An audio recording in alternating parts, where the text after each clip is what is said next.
C'était un vendredi après-midi chaud au croisement de l'avenue Pine, juste à la sortie du centre-ville animé de Riverside. L'agent Jack Collins venait de terminer sa pause déjeuner et était assis dans sa voiture de patrouille, buvant la dernière gorgée de son café. Jack faisait partie de ces agents qui croyaient que le badge sur leur poitrine lui donnait le droit de traiter les autres comme il le voulait. Et aujourd'hui, ce badge allait le conduire à une situation qu'il regretterait pour le reste de sa vie. De l'autre côté de la rue, un homme noir vêtu d'un costume sombre sortit d'un café voisin. Son nom était Derek Morgan, un homme qui dégageait confiance et calme. Bien qu'il ait grandi à Riverside, il avait passé les dernières années à travailler dans une autre ville. Ce que personne ne savait, cependant, c'est que Derek avait récemment été promu capitaine et qu'il venait d'être affecté au commissariat où travaillait Jack. Mais cela, Jack l'apprendrait trop tard. Alors que Derek traversait la rue, l'attention de Jack passa de son café à l'homme qui s'approchait de lui. Il n'y avait rien de suspect chez Derek, mais pour quelqu'un comme Jack, n'importe quelle raison était bonne pour chercher des ennuis. Il plissa les yeux, agrippant le volant de sa voiture alors que Derek se rapprochait. Jack n'aimait pas la manière dont cet homme se tenait. Sans prévenir, Jack sortit de sa voiture de patrouille, claquant la portière derrière lui. Il marcha vers Derek avec un visage irrité. « Et, toi, qu'est-ce que tu fais ici ?» aboya Jack, se plaçant directement sur le chemin de Derek. Son ton était dur, destiné à intimider. Derek s'arrêta, regardant Jack avec des yeux calmes mais surpris. « Je vais simplement à une réunion, » répondit Derek respectueusement. Jack n'était pas intéressé par la réponse. « Tu as l'air de préparer un mauvais coup, » lança-t-il avec mépris, s'approchant comme pour provoquer une réaction. « Tu as une pièce d'identité ?» demanda-t-il. Derek glissa lentement la main dans sa veste, veillant à ne faire aucun mouvement brusque. « Je suis prêt à vous montrer ma pièce d'identité. » Officier, dit-il, gardant son calme. Mais avant que Derek ne puisse sortir complètement son portefeuille, la colère de Jack éclata. « Tu crois que tu peux me parler comme si t'étais un grand patron ?» grogna Jack, attrapant violemment le bras de Derek. Et avant que Derek ne puisse réagir, Jack lui donna un coup de poing violent en plein visage.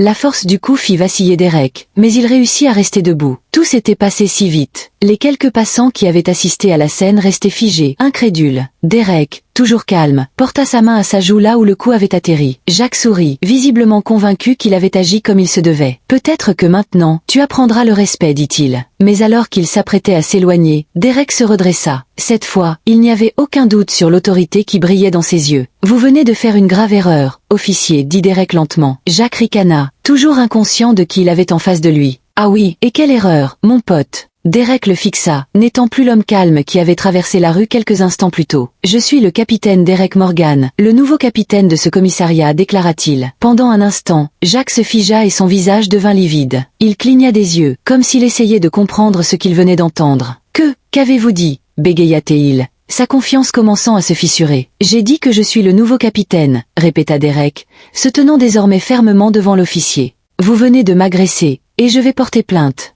L'expression arrogante de Greg fondit, remplacée par la panique. Il n'en croyait pas ses oreilles. Tout le pouvoir et le contrôle qu'il pensait avoir lui glissaient entre les doigts comme du sable. Il avait franchi une ligne, et il n'y aurait pas de retour en arrière. Pendant quelques instants, Jack resta figé sur place, son esprit tentant de rattraper les mots qui venaient de sortir de la bouche de Derek. Le nouveau capitaine, ces mots bourdonnaient dans sa tête comme une mouche agaçante. Il avait frappé le nouveau capitaine de son propre commissariat. Derek fixa Jack un instant de plus avant de sortir calmement son portefeuille de sa veste. Cette fois, Jack ne bougea pas. Il le regarda, sans voix, tandis que Derek sortait sa carte d'identité officielle et la brandissait devant son visage. « Je pense que cela devrait éclaircir les choses, » dit Derek, avant d'ajouter d'un ton encore plus ferme. « Vous avez agressé un officier supérieur. Je vais porter plainte, et vous devrez en répondre. » Le cœur de Jack s'effondra. Il ouvrit la bouche pour parler, mais aucun mot n'en sortit. L'arrogance qui brûlait dans sa poitrine quelques instants plus tôt s'était complètement éteinte. Il sentait les regards des témoins de toute la scène se poser sur lui, le jugeant. Et Derek, calme et maître de lui, n'avait pas fini. Derek sortit son téléphone et, sans hésiter,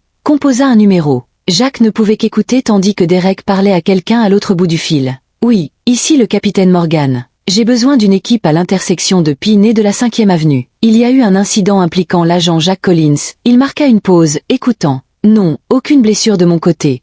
Mais une plainte pour agression sera déposée. Envoyez quelqu'un immédiatement. » L'estomac de Jack se tordit en un nœud alors qu'il réalisait ce qui allait se passer. Sa carrière, tout ce pour quoi il avait travaillé, tout ce qu'il pensait pouvoir se permettre, s'écroulait sous ses yeux. Pendant tout ce temps, Derek resta là, son expression impassible, attendant l'arrivée des renforts. Peu à peu, des passants commencèrent à murmurer entre eux. Certains secouaient la tête d'incrédulité. D'autres discutaient calmement de ce qui venait de se passer. Quelques-uns filmaient même toute la scène avec leur téléphone, un détail que Jack n'avait pas remarqué plus tôt. La réalisation que cette scène pourrait finir aux actualités ou, pire encore, sur les réseaux sociaux, lui glaça le sang. Peu de temps après, le son des sirènes emplit l'air. 2 voitures de police arrivèrent, et un groupe d'agents en descendit. Jacques reconnut quelques-uns d'entre eux, des collègues avec qui il travaillait chaque jour. En s'approchant, la tension dans l'air devint palpable. Une des agents, la sergente Linda Parker, une femme stricte avec plus de 20 ans de service, s'avança. « Capitaine Morgan », dit-elle en hochant la tête avec respect. Ses yeux se posèrent sur Jacques, et elle haussa un sourcil, manifestement confuse par la situation. « Sergente Parker », répondit Derek en la saluant. « Je porte plainte contre l'agent Collins pour agression. Il m'a frappé au visage sans aucune provocation. » Le visage de Parker se durcit sous le choc, et elle tourna les yeux vers Jacques, qui se tenait là, pâle et en sueur. « Greg, est-ce vrai ?» demanda-t-elle. Jacques, pour la première fois de sa vie, ne savait pas quoi dire. Il balbutia, sa confiance habituelle complètement anéantie. Je ne savais pas qu'il était le capitaine. Parker ne le laissa pas finir. Que vous le saviez ou non, cela n'a aucune importance. Vous avez agressé un officier supérieur, dit-elle d'un ton sec. Elle se tourna alors vers les autres agents et fit un signe de tête. Menottez-le. 2 agents, des collègues avec qui Jacques avait partagé des pauses café et des rires, s'avancèrent. Leurs expressions étaient fermes, professionnelles, alors qu'ils passaient les menottes à Jacques. Et il ne résista pas. Il savait que tout était fini. Une fois Jacques immobilisé, Parker se tourna à nouveau vers Derek. « Capitaine, nous allons prendre le relais. Y a-t-il autre chose que vous souhaitez ?»